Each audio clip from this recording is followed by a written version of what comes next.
Assalamualaikum warahmatullahi wabarakatuh. Salam sejahtera untuk kita semua.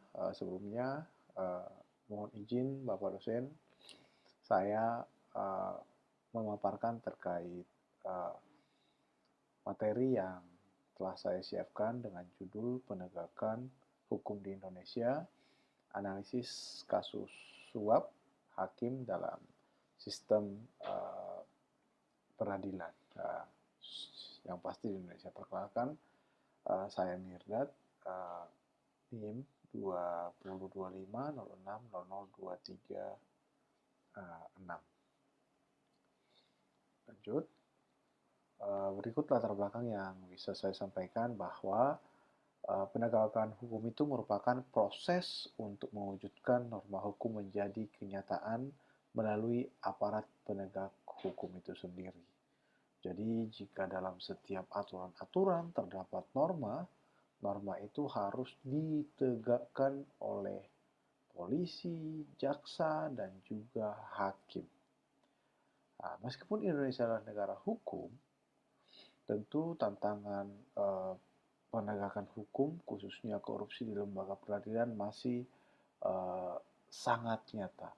Seperti yang sama-sama kita ketahui, data dari ICW sejak tahun 2011 sampai 2024, setidaknya terdapat 29 hakim terjerat kasus dengan total suap kurang lebih 107,9 miliar. Tentu ini menjadi hal yang perlu menjadi konsen di mana penegak hukum dalam hal ini hakim menjadi pelaku korupsi, di mana seharusnya hakim yang uh, menjadi pemegang tongkat penegakan hukum, khususnya dalam menghukum kasus-kasus korupsi. Nah, seperti yang sama-sama kita ketahui bahwa kasus suap Hakim PN Surabaya merupakan contoh yang nyata.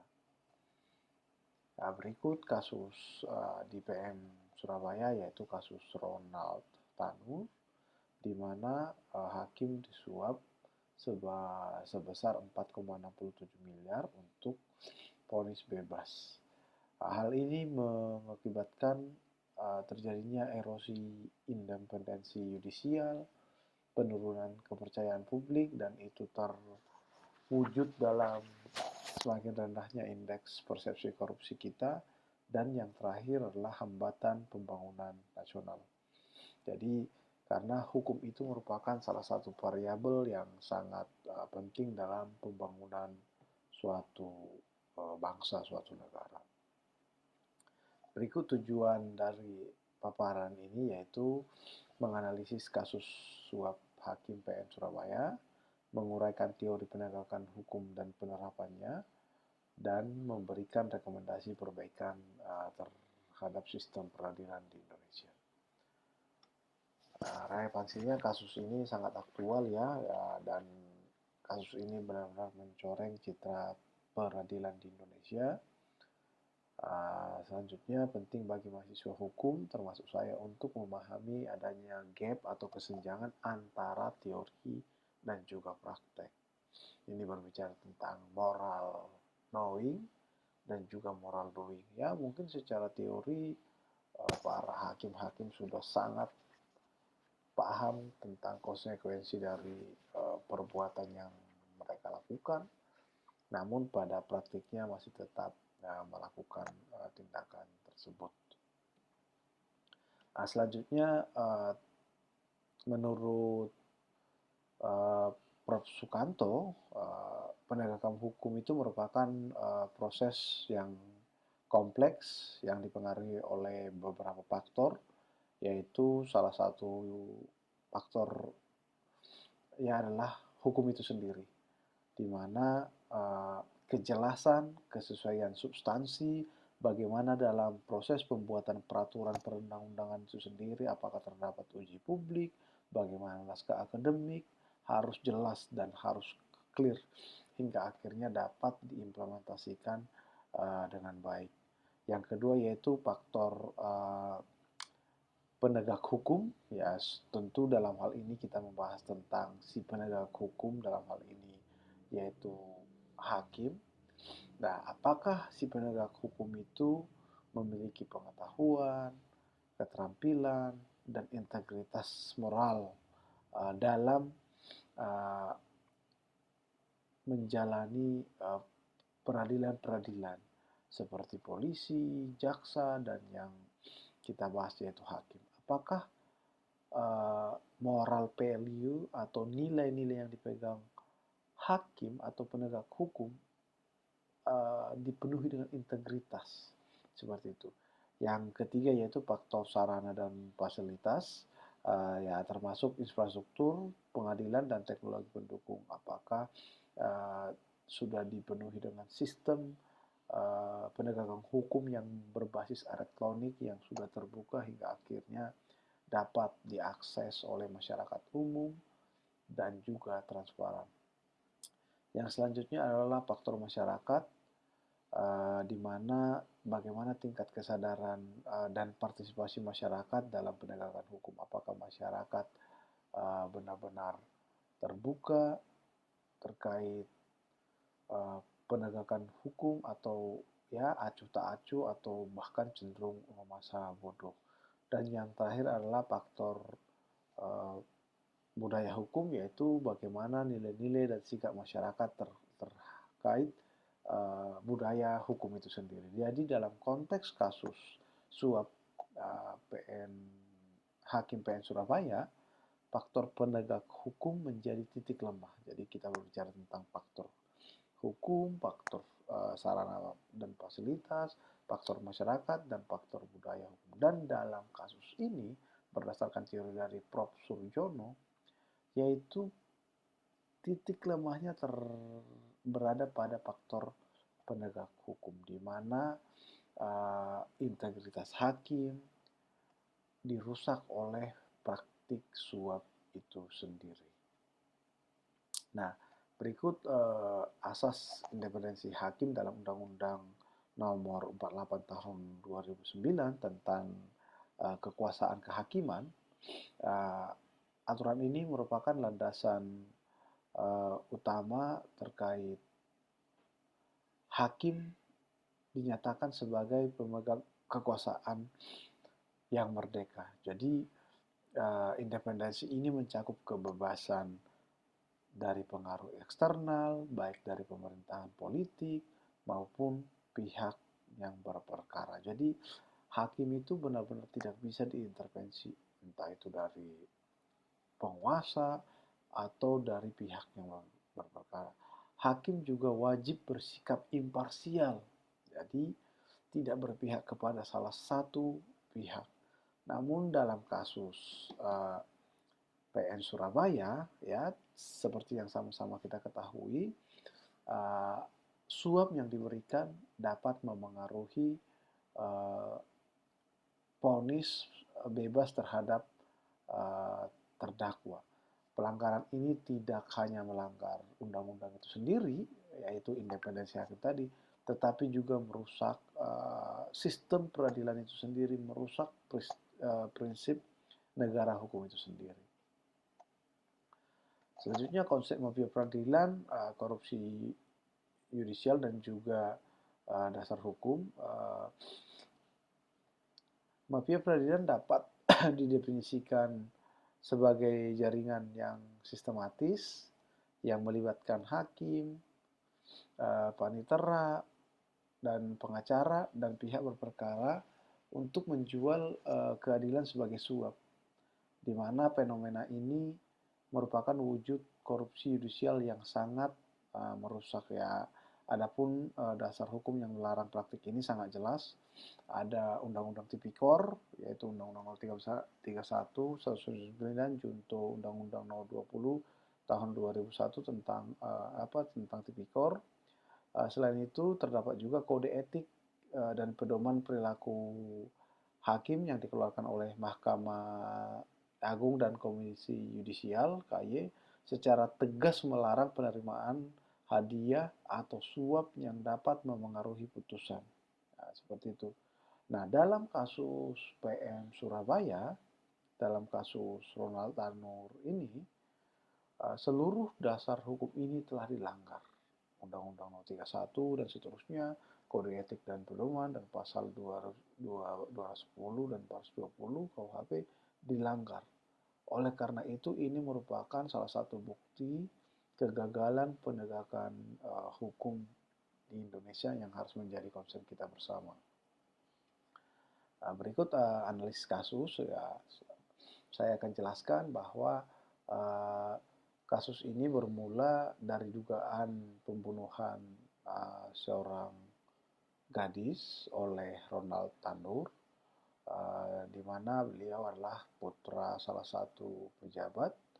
Peristiwa pembunuhan disertai penyiksaan yang menyebabkan korban meninggal dunia. Persidangan berlangsung di PN Surabaya. Jadi meskipun jaksa mengajukan tuntutan hukuman berat, majelis hakim justru menjatuhkan vonis bebas. Ini yang menjadi masalah.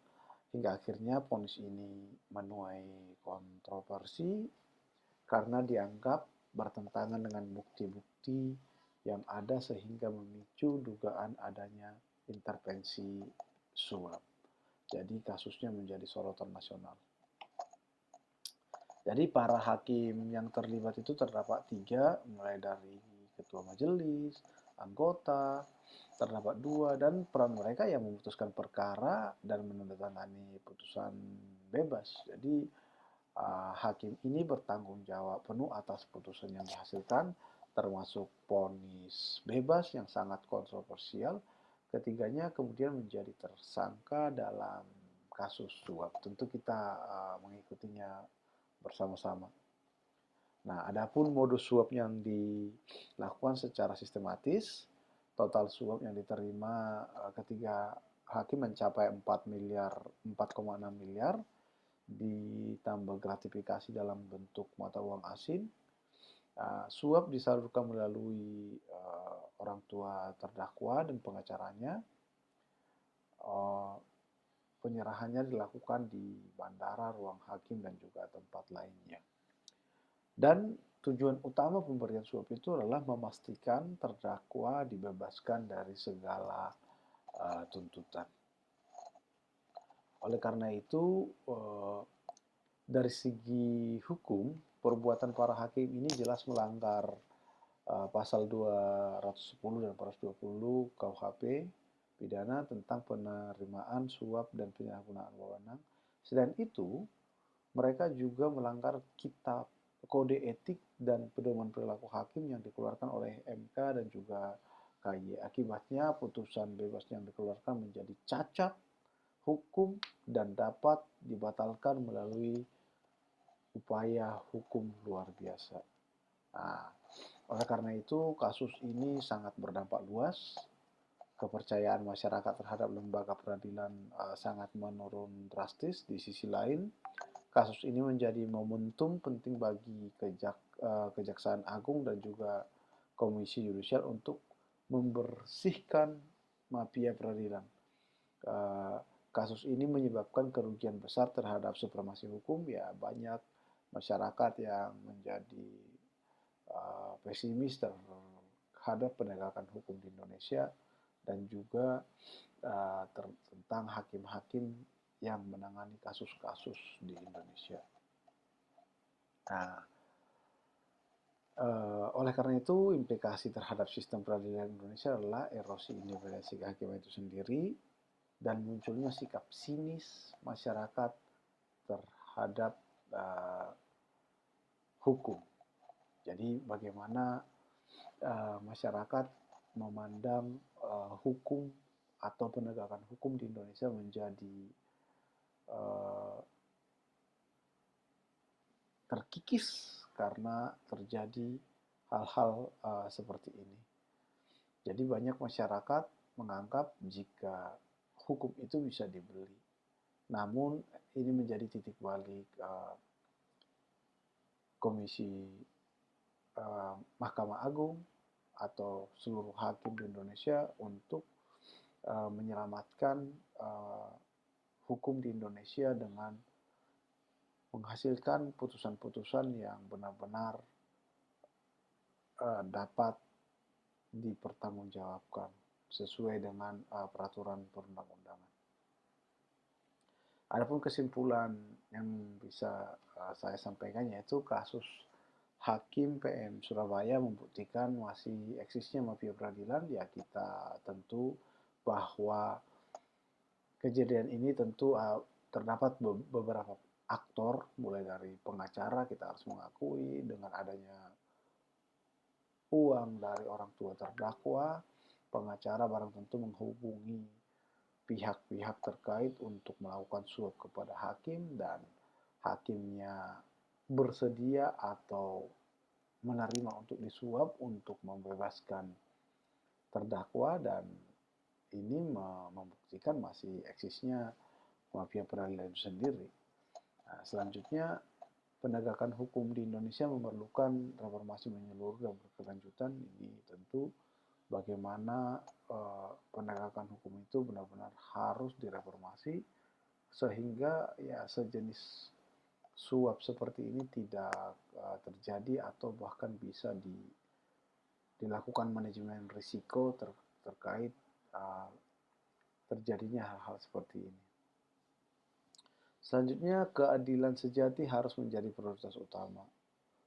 Ini berbicara tentang bagaimana bukti-bukti atau proses peradilan sudah berjalan dan jaksa telah menuntut sesuai dengan bukti, sesuai dengan jalannya peradilan, namun hakim menuntut bebas karena adanya upaya suap, sehingga keadilan tidak menjadi prioritas utama dalam kasus ini.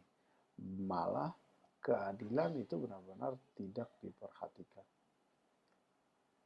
Selanjutnya, adapun rekomendasi yang bisa saya sampaikan yaitu pertama, yaitu penguatan peran dan kewenangan Komisi Yudisial. Ini berbicara tentang bagaimana Komisi Yudisial menjadi pengawas bagi para hakim, sehingga hakim-hakim benar-benar dapat diawasi dengan baik, dengan maksimal oleh KY itu sendiri, sehingga dapat meminimalisir kejadian-kejadian suap atau kejadian-kejadian yang tidak diinginkan lainnya.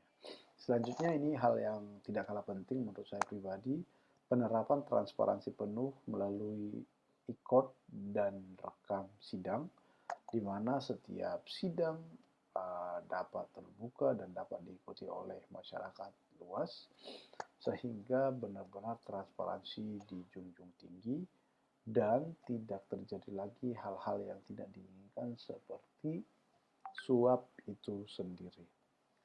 Yang selanjutnya, peningkatan seleksi, pelatihan etika, dan kesejahteraan hakim. Ya, seperti yang kita tahu bahwa gaji hakim baru saja naik hampir 300%. Jadi, ya menurut saya pribadi, apabila ke depan masih terdapat suap di kalangan hakim, itu menjadi salah satu konsen pemerintah, karena hakim secara kesejahteraannya sudah cukup sangat-sangat diperhatikan oleh pemerintah dengan meningkatnya penghasilan hampir 300%. Dan yang terakhir, berbicara tentang whistleblower. Jadi apabila terdapat hakim-hakim yang jujur, hakim-hakim yang berintegritas, sebaiknya dibangun suatu sistem atau perlindungan bagi hakim tersebut sehingga dapat meminimalisir terjadinya suap itu sendiri. Ya, seperti yang kita tahu bahwa dalam memutus suatu putusan, hakim terdapat kurang lebih 3, hakim ketua, hakim anggota 2. Jadi apabila terdapat suatu sistem perlindungan hukum bagi whistleblower, apabila terdapat 2 hakim yang memiliki intensi untuk disuap tapi satu hakim tidak, ya ini bisa menjadi poin penting terkait sistem perlindungan hukum bagi whistleblower ini. Entah itu dia dari kalangan hakim, panitera, atau siapapun itu, sehingga Hal ini juga akan menolong si hakim itu sendiri tidak melangkah lebih jauh terkait menyalahkan kewenangan atau melanggar berbagai aturan-aturan. Ya cukup sekian presentasi dari saya. Mohon maaf jika ada kesalahan. Saya akhiri. Waalaikumsalam warahmatullahi wabarakatuh. Terima kasih.